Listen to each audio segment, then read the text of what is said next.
Tal hermano y hermana en Cristo. Hoy vamos a continuar con el capítulo 3 del libro de las cartas, de San Pablo a los Romanos. Vamos a ponernos en presencia del Señor, en el nombre del Padre, del Hijo y del Espíritu Santo. Amén.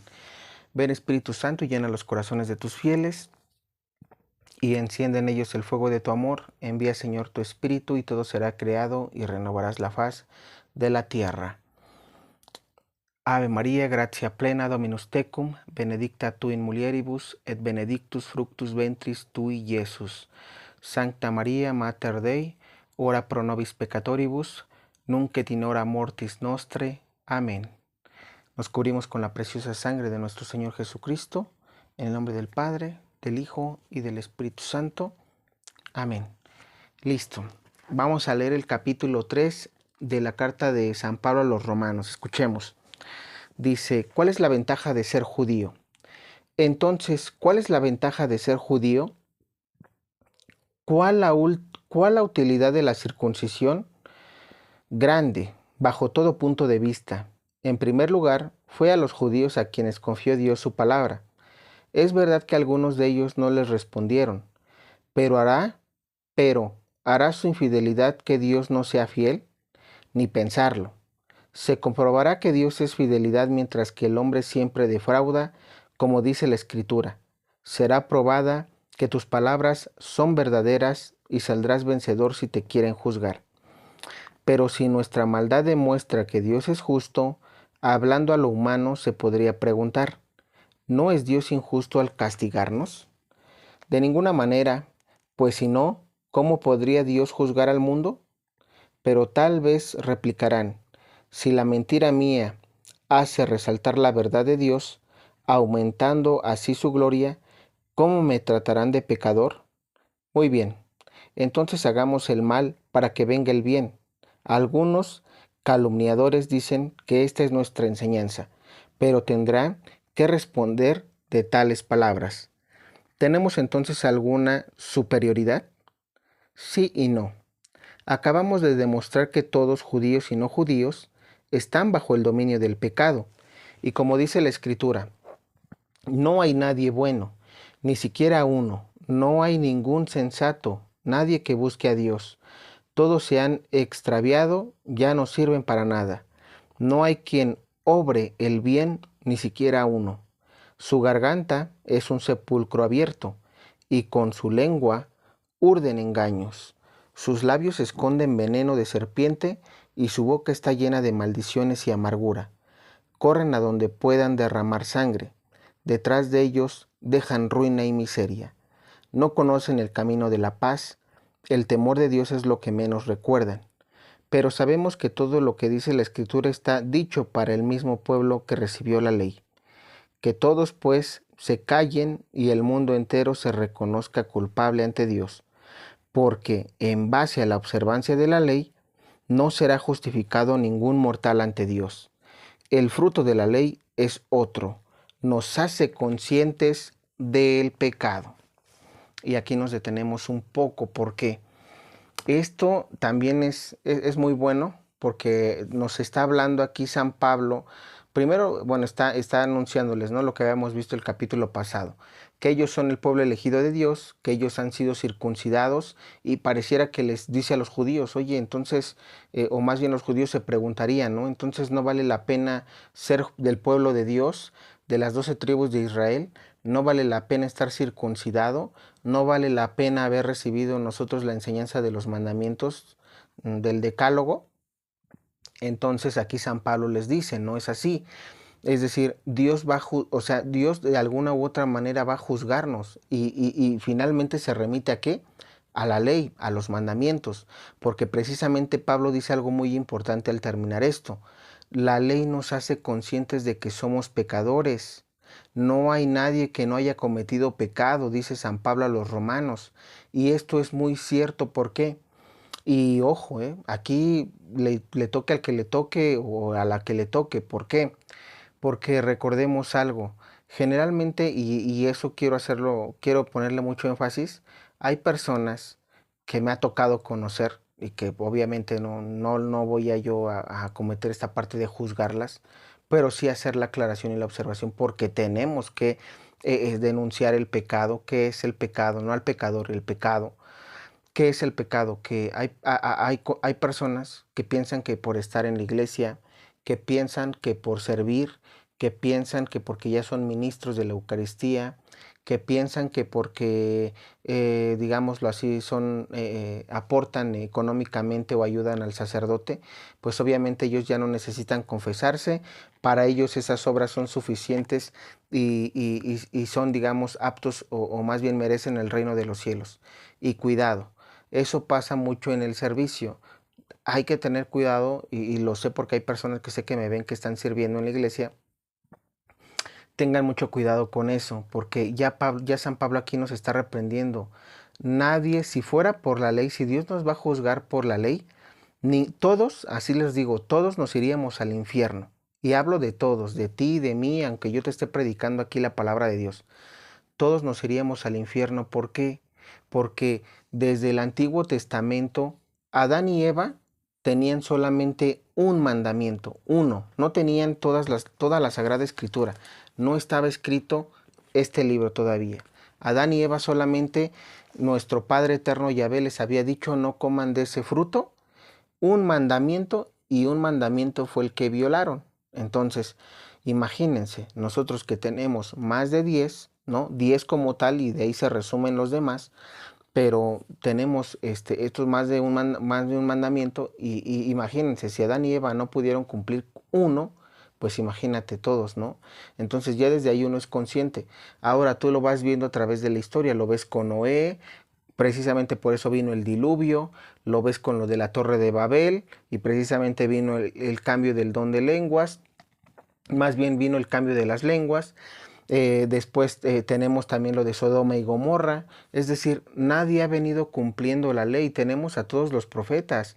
Vete desde Moisés, Jeremías, Isaías, todos, ¿no? Elías, el rey David, del rey Salomón. Es decir, vamos desde el Antiguo Testamento hasta llegar a los Salmos, es decir, antes de nuestro Señor Jesucristo, y nadie había podido cumplir el decálogo, la ley de Dios. Moisés, uno de los mejorcitos que tuvo, digámoslo así, la historia del Antiguo Testamento, y que sin embargo ni Moisés pudo cumplir la ley de Dios. Entonces, aquí nos damos cuenta lo que San Pablo nos está diciendo lo correcto. Si nos fuéramos juzgados por la ley de Dios, ninguno se salvaría.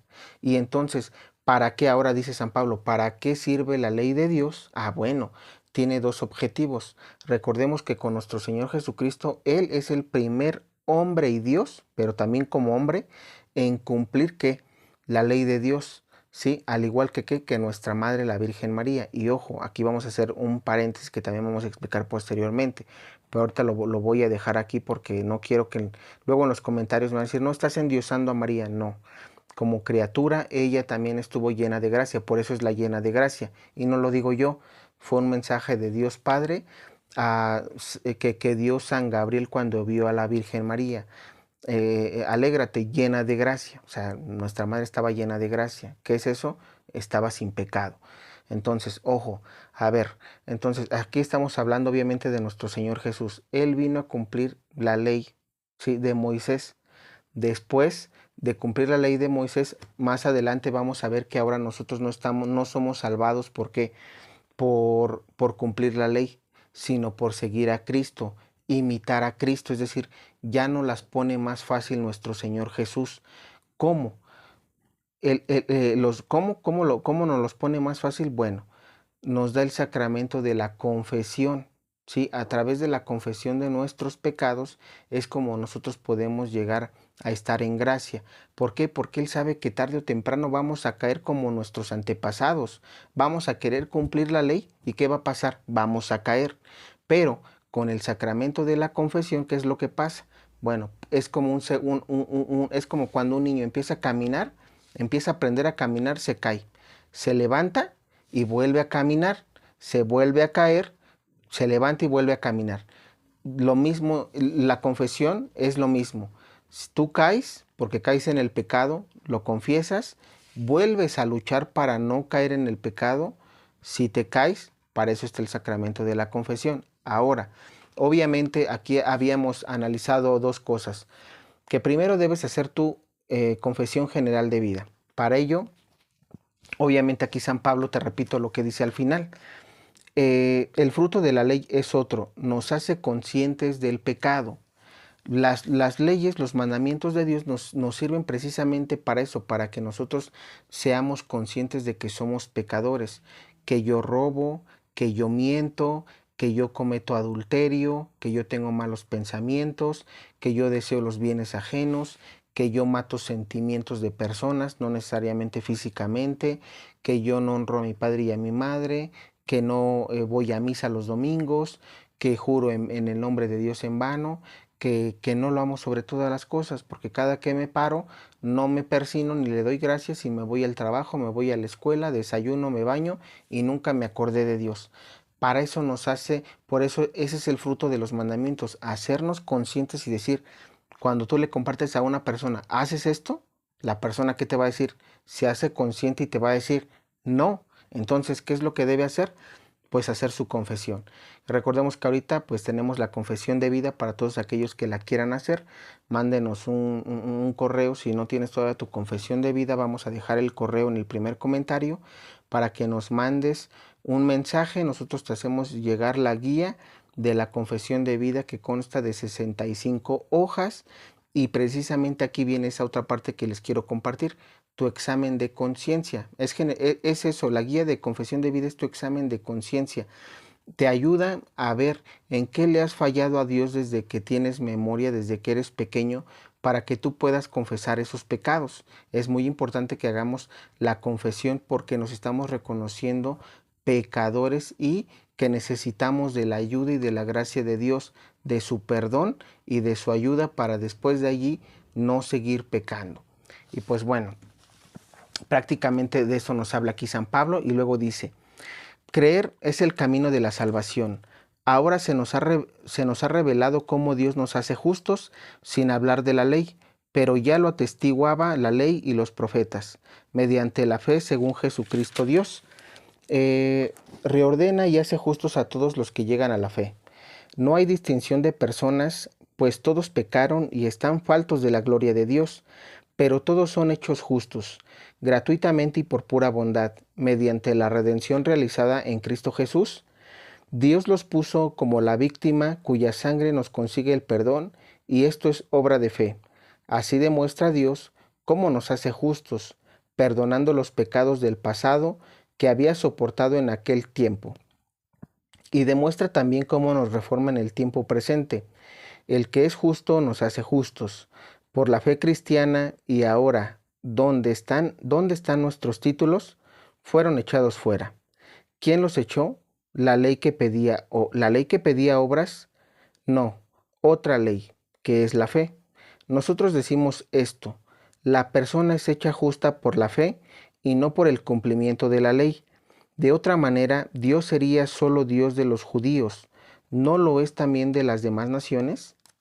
Claro que también es Dios de esas naciones, pues solamente Él es Dios quien salva a causa de la fe al pueblo circuncidado y a los otros pueblos cuando llegan a la fe.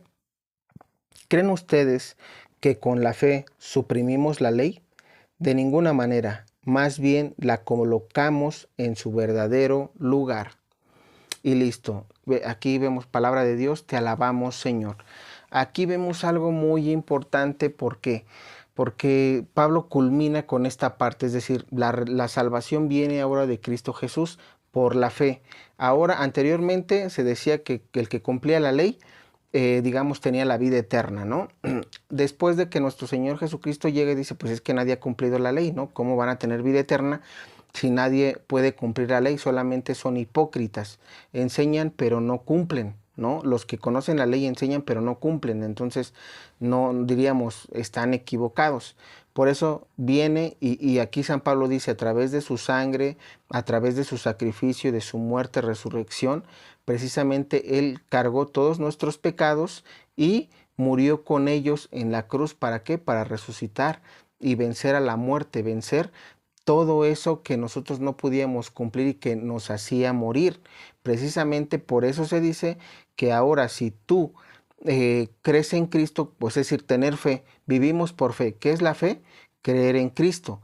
Si tú crees en Cristo, ahora ya eres salvo. No por cumplir la ley, porque repito, nunca la vas a cumplir. Nadie puede cumplir la ley. Y está escrito en la palabra de Dios, solamente nuestro Señor Jesucristo. Pero, aquí viene el pero, no por cumplir la ley. ¿Cuál es el fruto? Dijimos que seas consciente de que eres pecador y de que estés luchando. Tu examen de conciencia sirve para eso y es a lo que ahorita quería llegar. ¿Por qué? Porque vamos a suponer que tú dices, bueno, ¿sabes qué?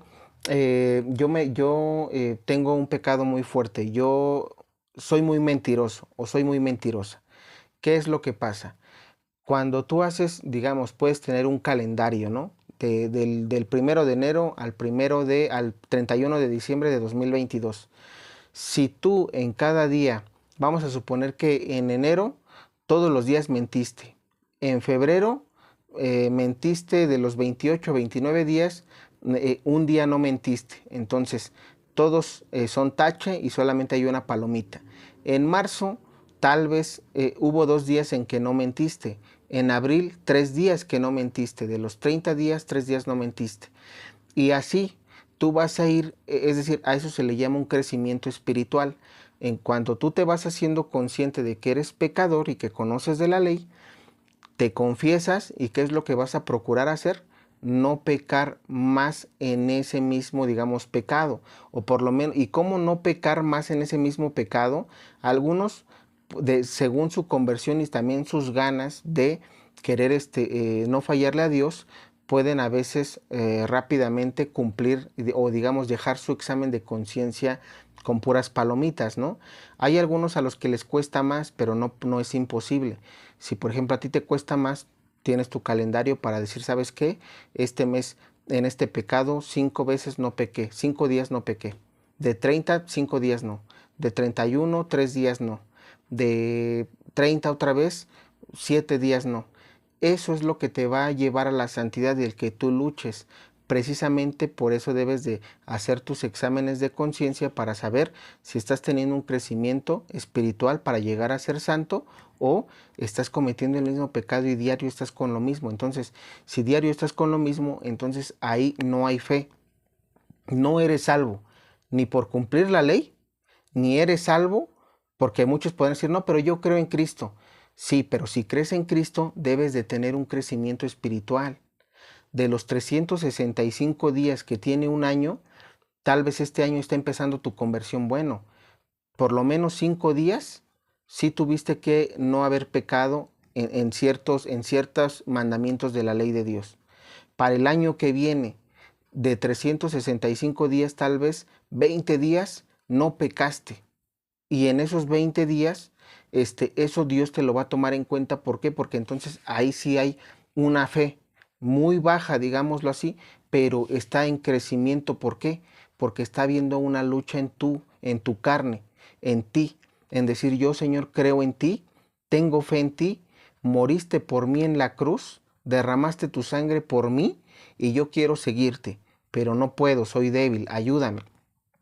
Y a medida de que tú le pidas eso a nuestro Señor Jesús en tus oraciones, Él lo que va a hacer es eso, ayudarte para no pecar más y poder ahora sí cumplir lo que dice San Pablo a los romanos, poder ser salvo mediante la fe en Cristo Jesús. Eso es ser salvo mediante la fe en Cristo Jesús. El que tú creas en Cristo y que a medida de que pasen los años, te vayas santificando y tu examen de conciencia vaya quedando más limpio. Porque si repito, si hay muchos que se dicen ser cristianos y los 365 días pues están todos con taches en sus pecados, entonces ahí no hay una lucha, no hay un crecimiento espiritual y entonces no puedes decirte que crees en Cristo porque todos los días estuviste mal. ¿Dónde estuvo tu lucha para decir hoy no voy a pecar, hoy no, hoy si tengo un mal pensamiento, hoy no? Porque estuve ayunando. Para ello obviamente están las oraciones, el Santo Rosario, están los ayunos a pan y agua, está también, ¿qué más? La adoración ante el Santísimo, está tu confesión, tu vida sacramental, que vayas a misa, que comulgues. Todo eso, que tengas bautismo, comunión, confirmación, unción de los enfermos, si ya tienes hijos o hijas, que estés casado, Todo eso te va a ayudar a que, ¿qué? Que puedas cumplir más fácil con los mandamientos de Dios, si no se te va a hacer más difícil porque no tienes una vida sacramental. La vida sacramental es la que nos lleva a tener la fe que San Pablo le está aquí exhortando, que les está invitando a tener a los romanos. Entonces, pues bueno, esto es todo del capítulo 3. Espero te haya servido. Cualquier duda en los comentarios. Que Dios te bendiga.